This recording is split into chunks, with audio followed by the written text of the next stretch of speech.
भैया सबको good morning good evening जो जहाँ पर है उसके हिसाब से, समझ रहे हो यार। एक बात मैं बताता हूँ, जब मैं छोटा था तो मेरे घर में क्या होता था कि मेरी आदत थी बचपन से, थोड़ा जल्दी तुनक जाते थे। मम्मी ने ऐसा नहीं किया, मम्मी ने वो नहीं किया, मम्मी ने भाई को ज़्यादा वो कर दिया, मेरी छोटी बहन को ज़्यादा पूछ रही है, हमको नहीं पूछ रही हैं, है ना। या घर में कोई रिश्तेदार आ गया, बताओ अब इनका सारा फोकस उस पर, हमारी तरफ ध्यान ही नहीं देती हैं। तो हम अक्सर करके रूठ जाते, मुँह खुला। वो जलेबी वाला ऐड देखा है ना, मम्मी ने घर में जलेबियाँ बनाई है वही वाला, तो वैसे ही हाल था अपना। हम क्या करें भाई, नाराज़ हो जाएं, घर के बाहर खड़े हो जाएं। ऐसे एक बार हुआ, हम घर के बाहर जाके खड़े हो गए। अब पापा उस समय हमारे कहीं से आए तो उन्होंने देखा यार ये छोटू बाहर खड़ा है पगलू। तो अब जब उन्होंने देखा पगलू बाहर खड़ा है तो फिर ये उन्होंने पूछा, अरे कैसे बाहर क्यों खड़े हो? तुमने कहा हाँ हम नहीं बोल रहे हैं, हाँ, और हम किसी से नहीं बात करेंगे, हम घर के अंदर नहीं जाएंगे। वो अपना समझ गए कि कुछ इसका मूड उठ खराब है, तो ये वो अपना अंदर चले गए।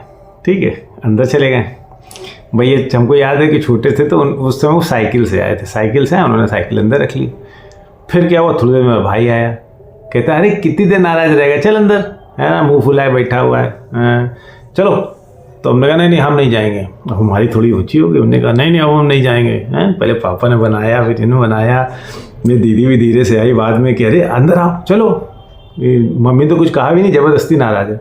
हम नहीं ऐसा नहीं, जब तक मम्मी नहीं मानेंगे तब तक नहीं, हम नहीं आएंगे, अब कभी नहीं आएंगे। फिर भैया मम्मी भी आई, मम्मी ने भी मनाया, अरे आओ चलो अंदर आओ, खाम खामे मुँह फुलाए, चलो अंदर। उन्होंने अपना, मम्मी ने अरे चलो अंदर आओ, लेकिन अब मेरी और ऊँची, अब वो भी अंदर चली। अब भैया रात का समय होने लगा और मन में, और फिर कोई 15-20 मिनट तक कोई नहीं आया, सब अपने अपने काम में बिजी हो गए। अच्छा आजकल की तरह तो है नहीं कि बच्चों बिल्कुल पीले पड़े माँ बाप, है ना, 1 मिनट भी इधर से उधर नहीं।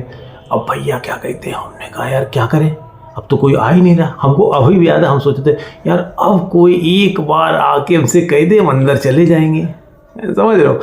तो हमने कहा कि इंतज़ार करें। फिर क्या हुआ, भाई मेरा आया, तुमने बोला अरे चल अंदर, दिमाग चाटे, है ना। तो हमने कहा नहीं हम नहीं जाएंगे। फिर मेरी वही कि नहीं जाएंगे, फिर मेरी दीदी आई, फिर हम नहीं जाएंगे। अब हमें लगा जब कोई, और फिर 15-20 मिनट तक कोई नहीं आया, तो फिर क्या कहते हैं, हमको लगा यार कि अब कोई आ जाए तो हम मान जाएं, है ना। तो भैया ऐसी कहानी बहुत देर तक चली। तो फिर क्या हुआ, 2-3 लपड़ लगे, जब मम्मी आई 2 लपड़ लगाई, हम तब अंदर माने। मतलब जितनी ऐंठ थी मेरी ऐंठ, वो सारी ऐंठ उस 2-3 थप्पड़ के इंतजार में थी कि जैसे ही पड़े झन्न 2 थप्पड़, अलर्ट होके तुरंत अंदर, समझ रहे हो। यही सेम चल रहा है ईरान अमेरिका में, दोनों मानने को तैयार नहीं है। इजराइल का अपना कन्फर्म है, मार कंटाप सही कर देंगे, जो भी होगा लड़ेंगे, हैं। बाकी दोनों जो पब्लिक है वो दोनों लगेगी, ये मान जाए हमारी बात, ये मान जाए हमारी बात, वह समझ रहे हो। इसी सारी चक्करों में ये सारी चीज़ चल रही है। वो कह रहे हैं कि हमारी बात मान जाए, इजराइल कह रहे हैं अमेरिका 14 मांगी रखते हैं, फिर उधर से कहते हैं नहीं 14 नहीं हम नहीं मानेंगे, ऐसा करो इसमें से 3 हटा दो। तो भैया क्या हुआ, वही वाला हाल हो रहा है यहाँ पर। मार क्या कहते हैं, वो मना रहे, वो नहीं मान रहे, वो मना रहे, वो नहीं मान रहे, कोई नहीं, और मार। फिर क्या हुआ, अब फिर मार हो जाएगी, फिर दोनों फंसेंगे, फिर मार हो जाएगी, दोनों फिर फंसेंगे। फिर अब दोनों सोचेंगे यार कोई एक बात मिल जाए जिसमें हम दोनों लोग मान जाए, वह समझ रहे हो। ये वही जो बचपन में मेरी वाली कहानी थी, वही दोनों, जब दोनों सही से होके जाएंगे एक दूसरे से। फिर कोई आदमी आके थोड़ा सा पूछ कर, अरे भैया चलो तुम यार बंद करो, तभी बंद होगी ये, समझ रहे हो। जब तक प्यार दुलार चल रहा है तब तक कोई नहीं मानेगा, हम भड़कवा है तुम भड़कवा, इसी संघर्ष में चल रहा है। अच्छा दूसरी बात, आज दूसरा टॉपिक है हमारे, क्या कहते हैं, एक परिचित में अंकल हैं, तो उनका लड़के ने तैयारी करनी है, तो कह रहे हैं यार पगलू एक चीज़ बताओ, कोई तुम तो यार टेक्निकल फील्ड के हो, तुम एक बात बताओ कि कोई ऐसा आइटम, ऐसी जॉब बताओ जिस पे ना ज़्यादा ना, मतलब जो करना इतना कठिन ना हो, और क्या कहते हैं, और जिसपे ज़्यादा भाई क्वेश्चन वच्चन ना पूछे जाए, क्योंकि 1 नंबर का चूतिया है मेरा लड़का। अच्छा, उनका लड़का बगल में बैठा तो उसने भी मुँह सर हिला दिया, हाँ हाँ हम चूतिया, कोई आसानी काम मिल जाए तो सही है। तो ऐसा क्या काम रहेगा? तो हमने कहा यार कि अगर तुम बिल्कुल आसान काम जो बहुत ज़रूरी होता है लेकिन पढ़ता कोई नहीं है, देखता कोई नहीं है, कहीं कुछ नहीं होता है, लेकिन वो होना बहुत ज़रूरी है, समझ रहे हो? तो कहते क्या, हमने तो तुम कंटेंट या कॉपीराइट वाला लिखना चालू कर दो, उसकी ट्रेनिंग ले लो। तुम भैया सबसे आसान जॉब क्या है?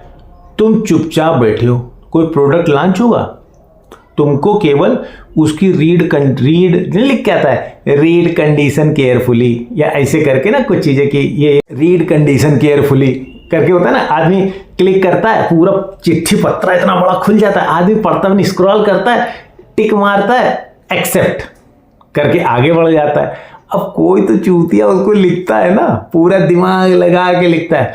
और भैया अब बताओ, अगर कोई अंदर लिख दे शोले पिक्चर की पूरी, बसंती, गब्बर, जय, वीरू, ठाकुर सब लिख दे, किसी को पता नहीं चलेगा।